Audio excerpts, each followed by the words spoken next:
Buenos días con todos. Soy alumno de la maestría en Derecho Penal, mención en Derecho Procesal Penal de la Universidad Técnica Particular de Loja. El módulo es los sujetos procesales. Soy alumno del paralelo D. Mi tutora es la doctora Verónica Romero Quirola. Este es el trabajo académico final. Soy el abogado Washington Vladimir Vázquez Vique. Del tema que vamos a hablar el día de hoy es del rol de los sujetos procesales versus el rol del juez de garantías penales. Vamos a realizar un análisis crítico entre el diseño normativo y la práctica forense en el Ecuador.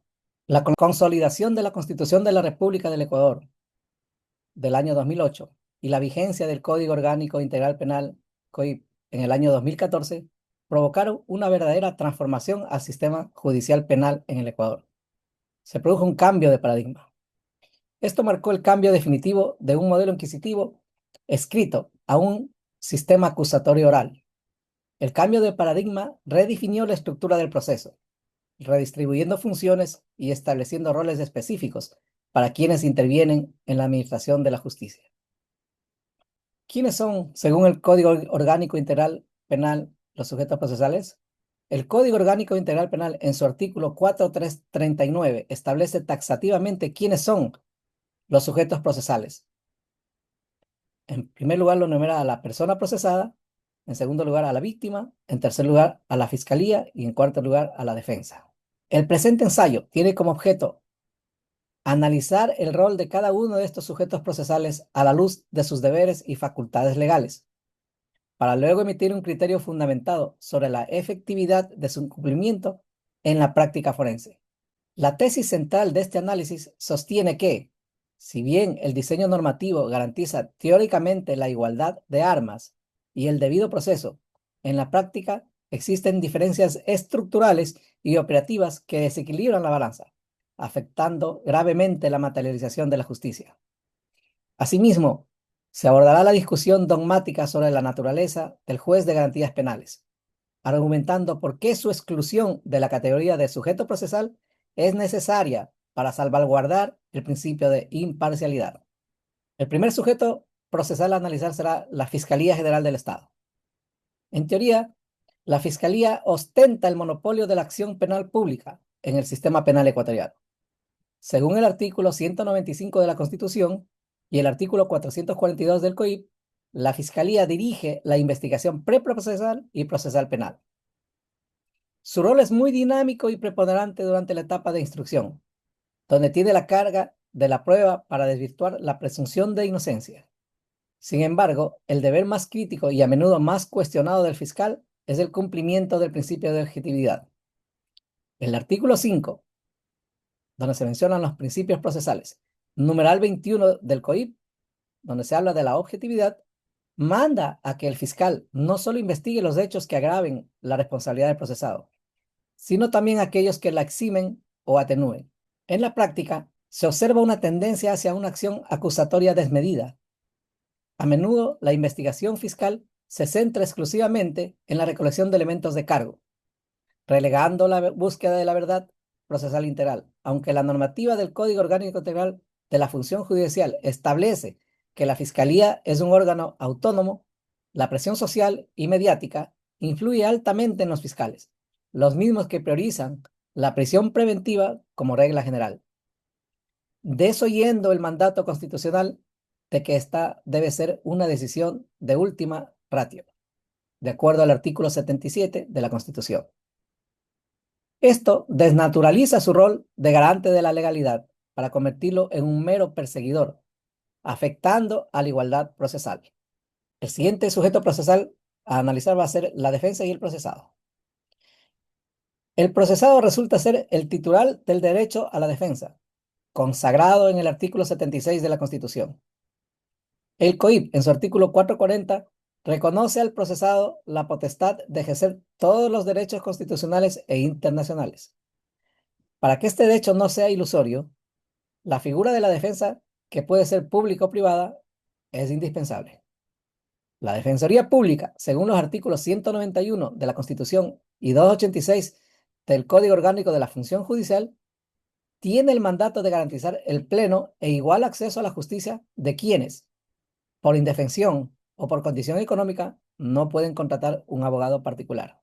A mi parecer, existe una desigualdad de armas, ya que una diferencia material y de recursos es evidente, ya que mientras la Fiscalía cuenta con todo el aparato investigativo del Estado, hablemos del Sistema Especializado Integral de Investigación, Medicina Legal y Ciencias Forenses, la defensa a menudo carece de recursos técnicos y económicos para realizar una investigación defensiva paralela. El principio de igualdad de armas, esencial en un sistema adversarial, se ve mermado. Si bien la Defensoría Pública realiza una labor titánica, la carga procesal excesiva impide, en muchas ocasiones, una defensa técnica personalizada y profunda, limitándose a veces a una defensa formal de presencia en audiencias, la cual no satisface el estándar de defensa adecuado en nuestro país. El siguiente sujeto procesal a analizar será la víctima. La víctima se encuentra entre el derecho y la revictimización.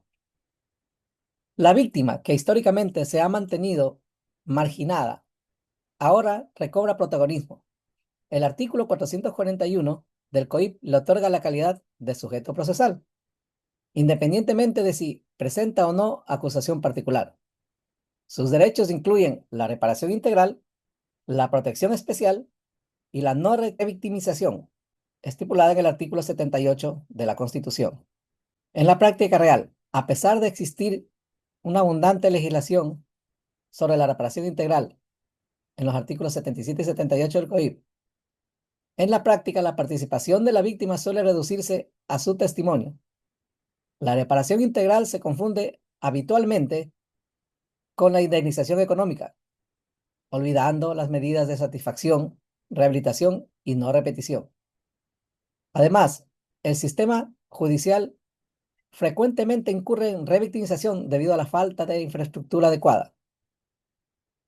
Podemos citar cámaras de Gesell inoperativas, falta de peritos, etc. Y la repetición de diligencias, vulnerando el principio de celeridad y debida diligencia. Ahora vamos a hablar del juez de garantías penales. Sujeto procesal u órgano jurisdiccional. Considera una cuestión doctrinal fundamental la posición del juez dentro de la estructura procesal. El artículo 439 del COIP se enlista taxativamente a los sujetos procesales y se excluye deliberadamente al juez de esta lista. ¿Debe ser el juez considerado sujeto procesal? La respuesta jurídica y doctrinal es no. El juez de garantías penales no debe ser considerado un sujeto procesal, sino el órgano jurisdiccional. El artículo 168 de la Constitución de la República del Ecuador y el artículo 9 del Código Orgánico de la Función Judicial establecen la imparcialidad como un principio rector. En el sistema acusatorio adversarial, el proceso se configura como una contienda entre dos partes contrapuestas: Fiscalía, víctima por un lado, versus el procesado y la defensa por otro lado, frente a un tercero imparcial, suprapartes. Por esta razón, considerar al juez como un sujeto procesal implicaría rebajarlo al nivel de las partes, comprometiendo conceptualmente su posición de tercero ajeno al conflicto. El sistema acusatorio se basa en la estricta separación entre quien investiga, acusa y quien juzga. Si el juez fuera un sujeto procesal con facultades de impulso probatorio oficioso, como ocurría en el sistema inquisitivo anterior, se contaminaría su objetividad. El rol del juez, conforme al Código Orgánico de la Función Judicial, es administrar justicia con sujeción a la Constitución y a la ley, garantizando el debido proceso. No le corresponde participar en la contienda.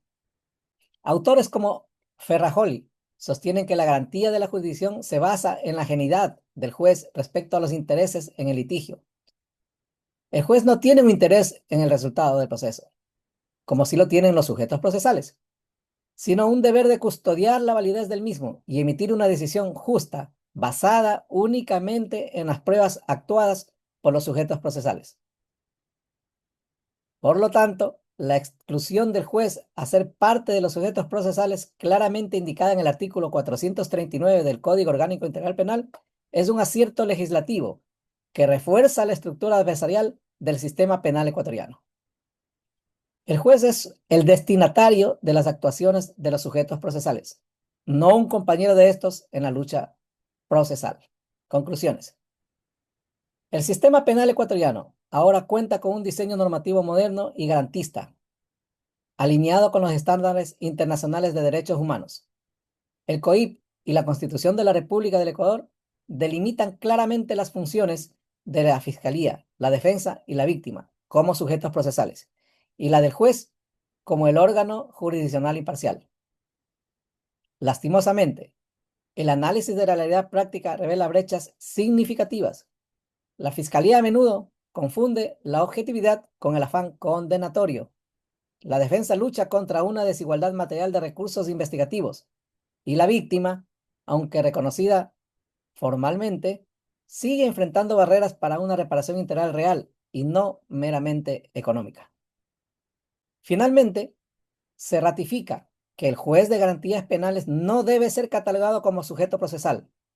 Su naturaleza es la de ser el garante de los derechos fundamentales y el árbitro imparcial de la causa. Incluirlo como un sujeto procesal desdibujaría la estructura triangular del sistema acusatorio, poniendo en riesgo la imparcialidad que constituye la columna vertebral del debido proceso en un Estado constitucional de derechos y justicia como el nuestro. Hasta aquí mi intervención. Muchas gracias.